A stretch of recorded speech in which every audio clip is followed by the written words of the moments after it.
आज हम लोग अभी गीता जी का पाठ करते हैं, शुद्ध पाठ। और फिर उसके बाद आज बुधवार है, इसलिए आज सन्नाजी महाराज की पाठ्य पुस्तक पढ़ेंगे। तो संतोष भाई थोड़ी अस्वस्थ है, तो जयेश भाई आप पढ़ देना पत्र। अभी गीता जी का पाठ करते हैं।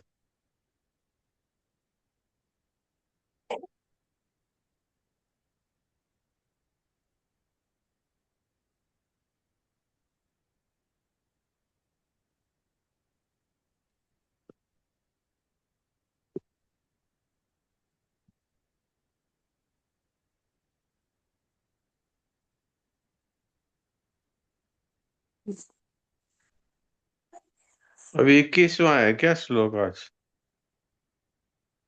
जी सर। ठीक है, चौथे अध्याय का 21वां श्लोक मैं पढ़ता हूँ। 2 बार आप लोग अपने श्लोक पे ध्यान दीजिए। निराशीर्यत चित्तात्मा त्यक्त सर्व परिग्रह शारीरम केवलम कर्म कुर्वन्नाप्नोति किल्बिषम्। निराशीर्यत चित्तात्मा त्यक्त सर्व परिग्रह शारीरम केवलम कर्म कुर्वन्नाप्नोति किल्बिषम्। जिसका शरीर और अंतःकरण अच्छी तरह से वश में किया हुआ है, जिसने सब प्रकार के संग्रह का परित्याग कर दिया है, ऐसा इच्छा रहित कर्मयोगी केवल शरीर संबंधी कर्म करता हुआ भी पाप को प्राप्त नहीं होता। केवल शरीर निर्वाह के लिए जो कर्म किए जाए, उनसे यदि कोई पाप बन भी जाए तो वह लगता नहीं। परंतु जो मनुष्य भोग और संग्रह के लिए कर्म करता है, वह पाप से नहीं बच सकता। अब आप में से जो पाठ करना चाहें वो हाथ खड़ा कर दें, तो उनमें से कुछ ऐसा हम बोला, हम कितनी बार हाथ खड़ा करते हैं लेकिन कोई कट कर देता है, इसलिए बोले नहीं जा सकते। अच्छा, तो आज आपको पहले ही मौका दे देते हैं, बोलिए। नारायण नारायण नारायण। नारायण नारायण। नीरा नीरसीय चितात्मा त्यक्त सर परिग्रह शारीरम केवलम कर्म कुर्ना प्रोति किल विषम। हाँ, ये कुर्वन्ना दो न है, इसलिए इस पे थोड़ा सा आप कुर्वन्ना जल्दी बोल गए। कुर्वन्ना प्रोति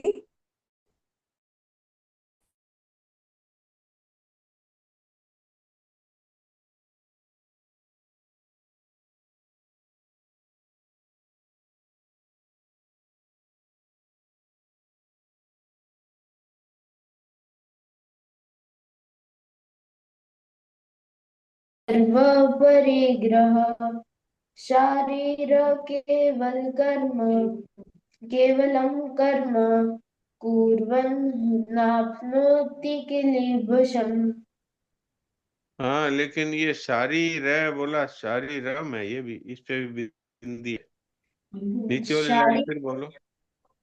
शारीरम केवलम कर्म कुर्वन्नाप्नोति किल्बिषम्। कीली बसम नहीं है, ये ल और ब साथ में मिलके ये बी बोला जाएगा। किल बिशम, किल बिशम, किल बिशम। किल्बिषम्। हाँ, किल बिशम, अब ठीक। नारायण नारायण। नारायण। ज्योति। राम प्रणाम जी सा। प्रणाम। निराशीर्यत चित्तात्मा त्यक्त सर्व परिग्रहः शारीरं केवलं कर्म कुर्वन्नाप्नोति किल्बिषम्। अच्छा है। प्रीति।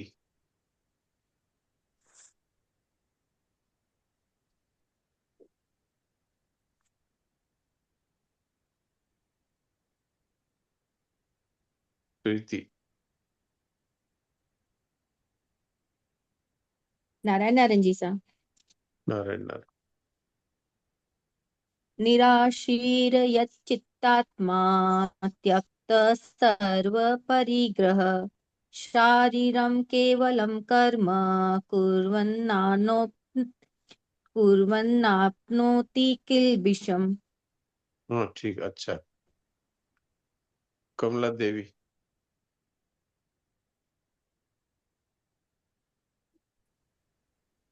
सा निराशीर्यत चित्तात्मा तत्व सर्वपरिग्रह शारीरम केवलम कर्म कुर्वन्नाप्नोति किल्बिषम्। ये शारीरम बोला है, ये शारीरम नहीं है, ये शारीरम। शारीरम शारीरम शारीरम। शारीरम केवलम कर्म कुर्वन्नाप्नोति किल्बिषम्। हम्म। सुनील दास जी, मैं आपको याद कर रहा था, आप कहाँ गायब हो जाते हैं पता नहीं। बोलिए। महाराज जी राम राम। राम राम। निराशीर्यत चित्तात्मा त्यक्त सर्व परिग्रह शरीरं केवलं कर्म कुर्वन्नाप्नोति किल्बिषम्। शरीरम नहीं है, शारीरम है। जी महाराज, शारीरं केवलं कर्म कुर्वन्नाप्नोति किल्बिषम्। हाँ ठीक। प्रणाम महाराज। प्रणाम।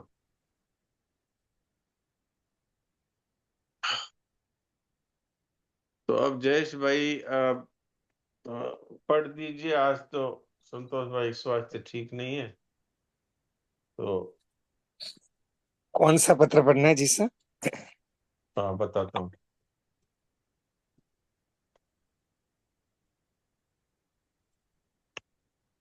पत्र संख्या 45 है। तो जी इसमें सर। इसमें मैंने ये संबोधन और आशीर्वाद दो ही पढ़ी थी लाइनें बस। तो इसी को दोबारा पढ़ दीजिए। जी सर। नारायण नारायण। नारायण। पत्र संख्या 45, गाजीपुर 5/1/1956। देहातीत स्नेहमयी ज्योति दुलारी बेटी, हाँ। सर्वदा शांत तथा प्रसन्न रहो। हम्म। दिनांक 2/1/1956 का लिखा हुआ सरलता तथा स्नेह से हरा भरा पत्र मिला। तुम किसी भी काल में देह नहीं हो, अपितु उस अनंत की दिव्य प्रीति हो। वर्तमान कार्य के द्वारा अपने प्रेमास्पद की पूजा करो और कार्य के अंत में उन्हीं की मधुर स्मृति हो, उन्हें लाड लडाओ।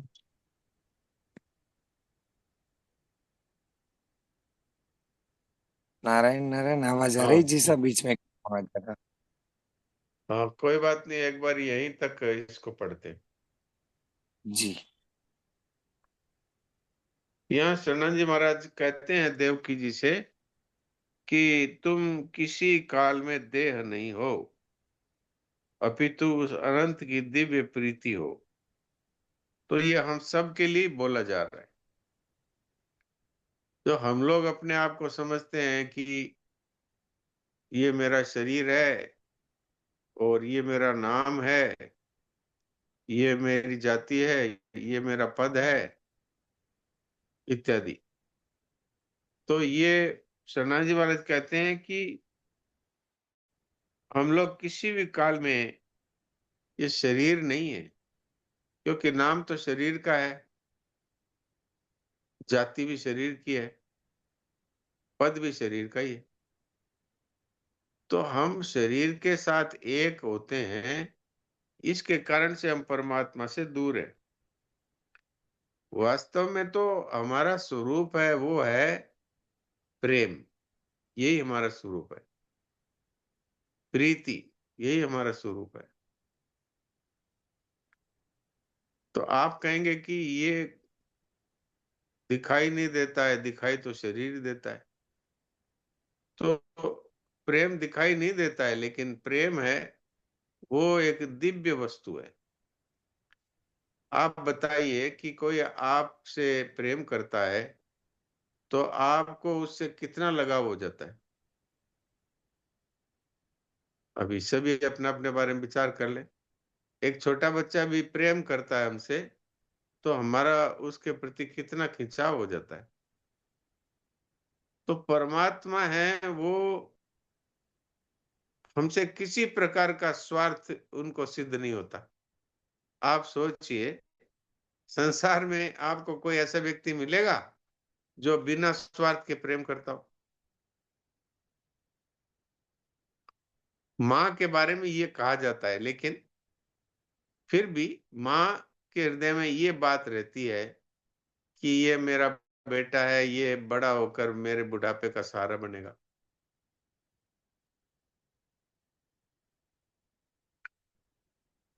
तो अब ये जो किसी भी प्रकार का बिना स्वार्थ लिए और प्रेम करने वालों में माँ का नाम लिया जाता है, पर संसार का प्रत्येक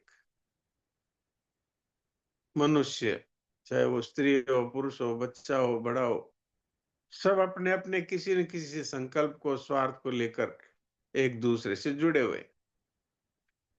लेने का भाव है, इसको प्रेम नहीं कहा गया। प्रेम में देना ही देना होता है, लेने का भाव ही नहीं होता। तो एकमात्र प्रेम करने वाले भगवान है, क्योंकि उनको हमसे कुछ लेना नहीं। तो यहाँ पर सनातन जी महाराज कहते हैं कि वास्तव में भगवान हमसे प्रेम करते हैं बिना स्वार्थ के, तो उनको भी वही प्यारा लगता है जो बिना स्वार्थ के उनसे प्रेम करे।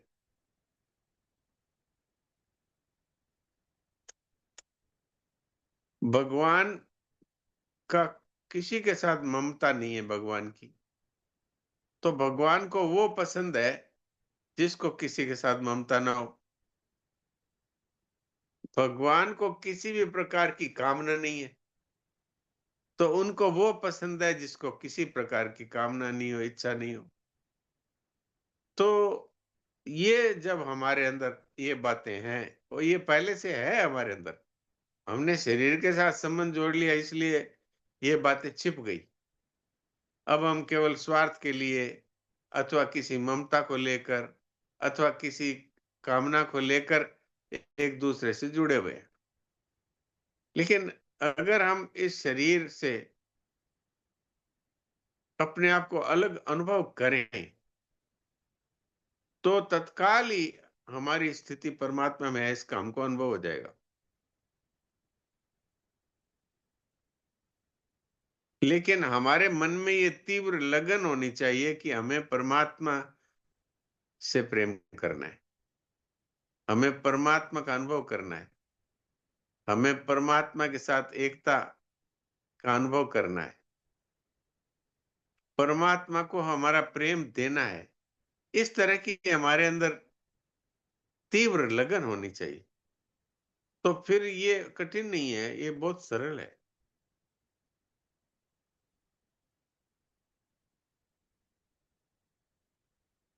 वास्तव में बात है ये कि हम सदा परमात्मा में ही रहते हैं। अर्जुन को भगवान ने विश्व रूप दिखाया तो ये कहा कि ये पूरी सृष्टि मेरे एक रोम में, एक रोम कूप में समाई हुई है, पूरी सृष्टि। और पूरी सृष्टि ही नहीं, ऐसी अनंत सृष्टियां भगवान के एक रोए के जितनी जगह में समाई हुई है। तो हम भी तो उसी में सृष्टि में आते हैं, तो भगवान के रोम में हमारी उपस्थिति तो है ही। तो वास्तव में तो हम सब समय परमात्मा में ही रहते हैं। और परमात्मा कहते हैं कि मैं सब प्राणियों में रहता हूं। प्राणियों में नहीं, इस सृष्टि के कण कण में मैं रहता हूं। तो आप देखो, हम परमात्मा में है, परमात्मा हम में है, अब फिर भी हमें उसका अनुभव नहीं होता, जबकि न तो हम संसार में है न संसार हम में है। हमने मान लिया जरूर कि मैं इस शरीर में कहीं बैठा हूं, लेकिन वास्तव में शरीर की पूरी चीड़ फाड़ करके देख लो तो इसमें कभी मैं मिलता ही नहीं।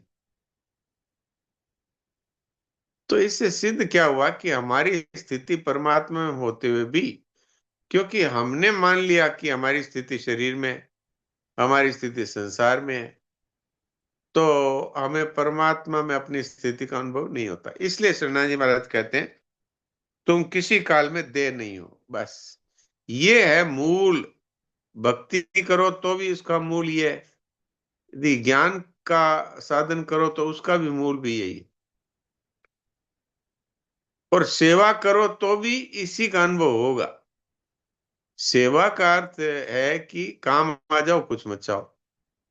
जब आप संसार की वस्तु संसार की सेवा में लगा देंगे तो पीछे आत्म तत्व ही बचेगा और उसका अनुभव हो जाएगा। इसलिए शरणानंद जी महाराज का सूत्र है, सेवा से त्याग की प्राप्ति और त्याग से प्रेम की प्राप्ति। तो सेवा करो तो त्याग स्वतः जीवन में आएगा। त्याग क्या? ममता का त्याग। त्याग क्या? कामना का त्याग। त्याग क्या? अहंकार का त्याग। तो किसी से बात करते हैं, पूछते हैं, तो वो यही कहते हैं ममता का त्याग तो बहुत कठिन है। क्यों? जो धन हमने खून पसीने से कमाया है उसकी ममता कैसे छोड़े? जिन बच्चों को हमने अपने शरीर से पैदा किया है उनकी ममता कैसे छूट सकती है? हाँ, तो इसका उपाय क्या है? इसका उपाय है हम अपने विवेक का आदर करें कि जो हमें प्रतिक्षण छोड़ के जा रहा है, ऐसा शरीर और संसार, उसके पीछे हम दौड़ते रहे, भले ये तो हाथ आएगा नहीं, आज तक किसी का आया नहीं। शरीर की हम कितनी सेवा करते हैं, लेकिन ये तो हमें छोड़ के जा ही रहा है। एक क्षण भी ऐसा नहीं है कि जिस क्षण इसने हमको नहीं छोड़ा हो, फिर भी हम इसके पीछे दौड़ते हैं, इसको अपना मानते हैं। अपना ही नहीं, इसको मैं हूं ऐसा मानते हैं, जबकि हमारे सामने शरीर बदल गया और हम वही हैं। तो हम वही हैं और शरीर बदल रहा है, इसका मतलब यह है कि हमारी जाति का तो नहीं है। हमारी जाति का होता तो जैसे हम नहीं बदले ऐसे शरीर भी नहीं बदलता। शरीर बदल गया, साथी बदल गए, सामान बदल गया, परिस्थितियां बदल गई, अवस्थाएं बदल गई, पर मैं वही हूं। तो मैं वही हूं और परमात्मा भी वही है, परमात्मा भी नहीं बदले। तो मैं और परमात्मा एक जाति के हुए, और शरीर और संसार दोनों ही बदल रहे इसलिए एक जाति के हुए। लेकिन हमने भूल से शरीर को ही अपनी जाति का मान लिया, और इतना ही नहीं, उसी को कह दिया कि यही मैं हूं। नाम को ही कह दिया यही मैं हूं, जाति को कह दिया यही मैं हूं, पद को ही कह दिया यही मैं हूं। किसी ने वकालत पढ़ ली तो कहने लगा मैं वकील हूं। किसी के पास धन आ गया तो कहने लगा मैं धनवान हूं। यानी धन के साथ ही एक हो गए, पढ़ाई के साथ ही एक हो गए। तो ये मूर्खता हम कब छोड़ेंगे? क्या मनुष्य जीवन में छोड़ पाएंगे कि कुत्ता, गधा, घोड़ा या बिल्ली, कॉकरोच या मक्खी, चूहा बन के छोड़ेंगे? इस पर थोड़ा गंभीरता से विचार करना चाहिए। और कोई ये सोचता होगा ठीक है, सब बातें समझ में आ गई, कर लेंगे।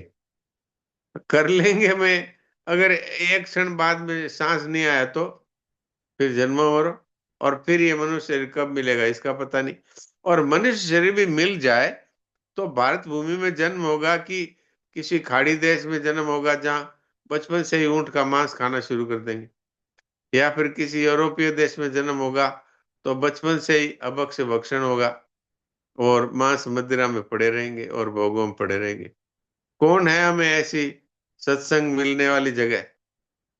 अगर भारतवर्ष में भी जन्म हो गया तो भारतवर्ष में ऐसे कितने लोग हैं जिनको सत्संग मिल रहा है?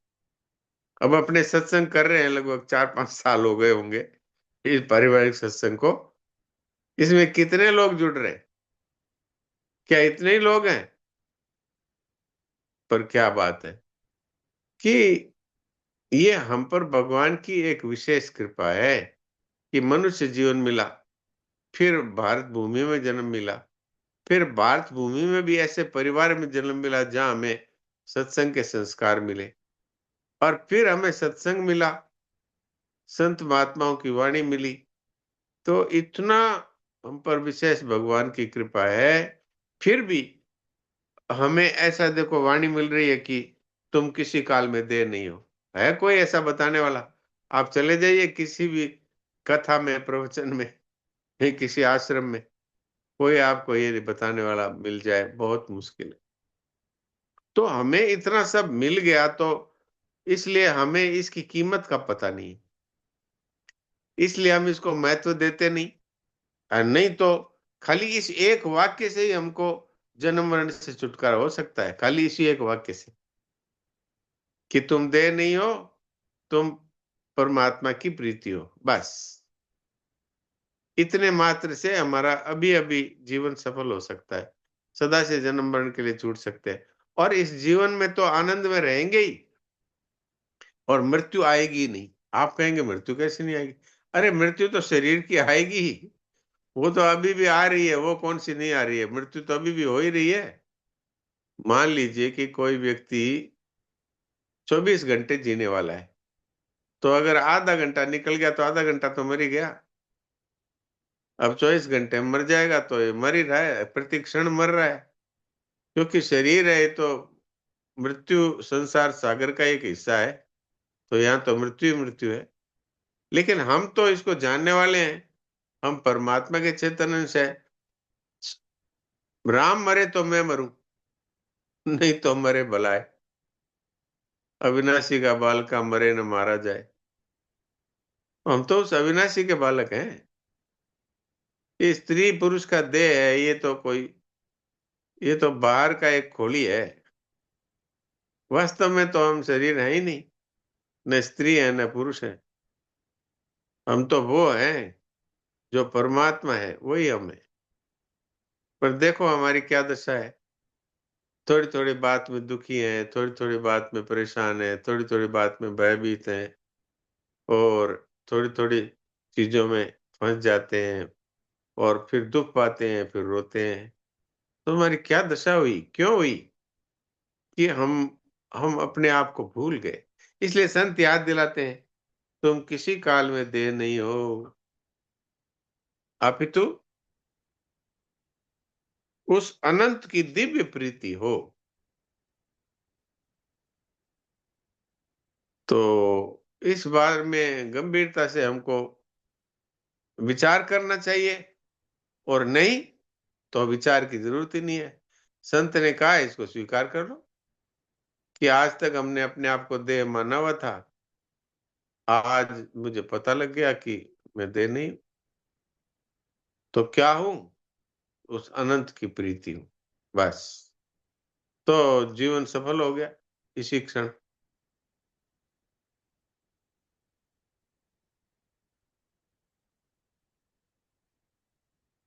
तो ये बात है भाई, अब इस पे थोड़ा विचार करें। तो बोले अब क्या करें? तो वर्तमान कार्य के द्वारा अपने प्रेमास्पद की पूजा करो। जो कुछ भी कर रहे हैं वो किस लिए कर रहे हैं? कि हमारे प्यारे इससे प्रसन्न हो।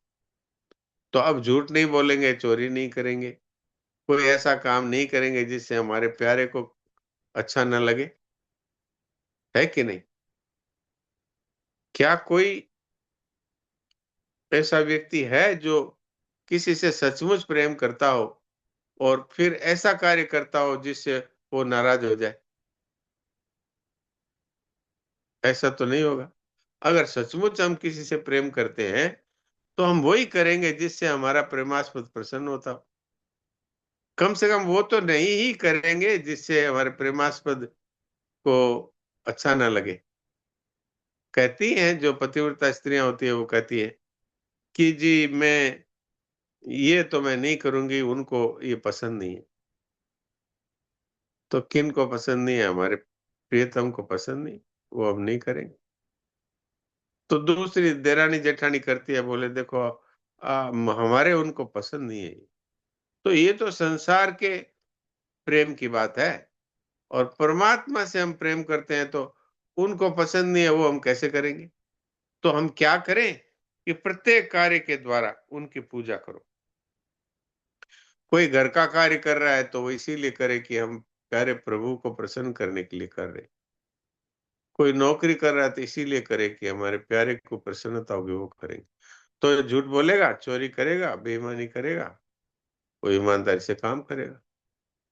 ऐसे ही जो गृहिणी है वो ये समझ करके सास की, ननद की, पति की, बच्चों की, सबकी सेवा करती है कि हमारे प्यारे हैं इस रूप में, सो उनकी प्रसन्नता के लिए कर रही हूँ। तो फिर वो वही करेगी जिससे प्यारे प्रसन्न हो। तो प्रत्येक कार्य के द्वारा अपने प्यारे की पूजा करो, और जब कार्य पूरा हो जाए तब स्वतः ही उनकी जो प्रीति है उसमें हमारा नित्य वास होगा।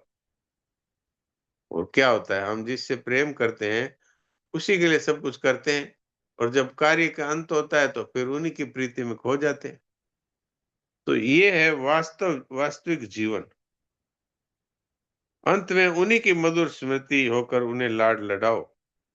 प्रत्येक कार्य को प्यारे की पूजा के रूप में करो, और कार्य के अंत में उन्हीं की मधुर स्मृति होकर उन्हें लाड लडाओ।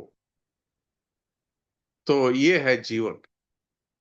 तो बातें तो बहुत ही थोड़े शब्दों में कही है, पर इसमें पूरे मानव जीवन का रहस्य भरा हुआ है।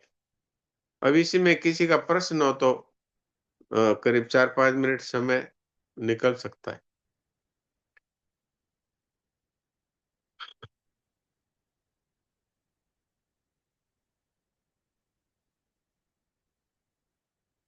कई लोग कहते हैं भाई साधन बताओ, साधन बतलाओ। तो शरणा जी महाराज तो खुल्लम खुल्ला साधन बतला रहे कि भाई जो कर रहे हो वो करते रहो, और उसको प्रेमास्पद को खुश करने के लिए करो, उनकी पूजा के रूप में करो। गीता में भी ये बात भगवान कहते हैं, स्वकर्मणा तमभ्यर्च्य सिद्धिं विन्दति मानव। अपने अपने कर्मों के द्वारा उस ईश्वर की पूजा करने से मनुष्य को उस परमात्मा की प्राप्ति हो जाती है। और इसमें कठिनता भी कुछ नहीं है। ये नहीं कहा कि जो कर रहे हो उसको छोड़ दो, ये नहीं कहा। जो कर रहे हो उसको मेरी प्रसन्नता के लिए करो। राम राम जी सर। राम राम। ये परिवार में और व्यवहार में सभी जगह सभी में परमात्मा देखना, और इसी भाव से सबकी जो वो करनी चाहिए उस तरह से सेवा करना, हाँ बिल्कुल यही उसकी प्रीति का आदान प्रदान है। बिल्कुल बिल्कुल यही है। हर कार्य से उनकी प्रसन्नता को प्राप्त करना। और अगर सबको भगवान समझे तो फिर तो कहना ही क्या। अगर भगवान नहीं भी समझे तो भगवान प्रसन्न होते हैं, इसलिए भगवान के जनों की सेवा करता हूँ। चाहे वो नौकरी करे, चाहे वो घर का काम करे, चाहे कोई दुकानदारी करे, चाहे कोई खेती करे। डॉक्टर प्रीति क्या है?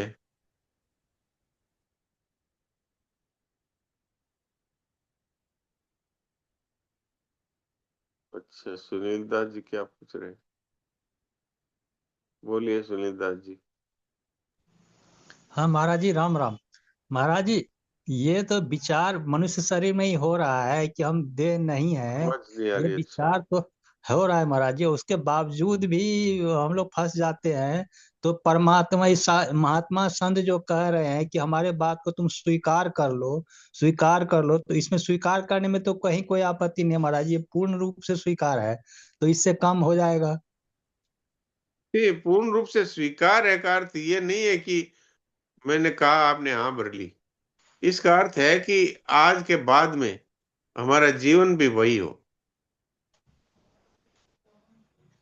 और कहीं गलती हो जाए, भूल हो जाए, तो भगवान से क्षमा मांगो कि भाई मैं तो चाहता हूं ये करना पर मेरी भूल हो गई, तो भगवान क्षमा करने को तैयार है। लेकिन स्वीकार करने का अर्थ ये नहीं है कि हमने स्वीकार तो कर लिया कि हम जो कुछ करेंगे वो भगवान की प्रसन्नता के लिए करेंगे, लेकिन फिर कर रहे हैं वही जिससे भगवान मना करते हैं, तो ये स्वीकार करना नहीं ना हुआ। हरिओम जी बोलिए। हाँ महाराज जी प्रणाम। प्रणाम। अभी 3 दिन पहले पूज्य स्वामी शरणानंद जी की, सेठ जी की, स्वामी जी के 3 प्रकार के महापुरुषों की छत्र छाया में जो साधक लोग थे वो श्रीधाम अयोध्या में रुके थे। वहाँ एक चर्चा ये आई थी कि पंचामृत तो सर्वोपरि सबको अमृत तुल्य है और अच्छा भी लगता है, मानते भी हैं। लेकिन 5 भावनाओं वाले लोग किस कैटेगरी में आएंगे, ये बात रखी गई कि अपने घर में रहता हूँ, अपनी कमाई खाता हूँ, अपनी कमाई से अपने ही घर वालों की सेवा करता हूँ।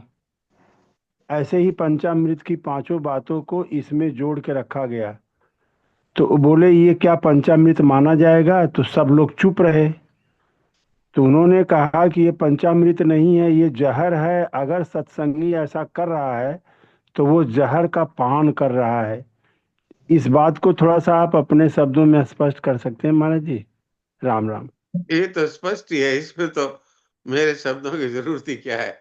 अपने स्वार्थ के लिए या अपने लिए जो करता है वो तो ये पचन्ते आत्म कारणात्, वो जो पाप पाप को ही पकाते हैं, पाप को ही खाते हैं, ये तो जहर ही हुआ।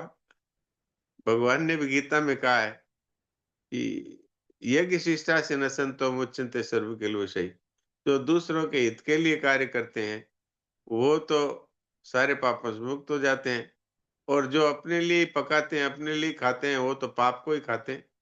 तो वो मेरा घर है और ये मेरे परिवार है और मैं इनके लिए ही कमाता हूँ, तो फिर ये तो पशु भी करता है।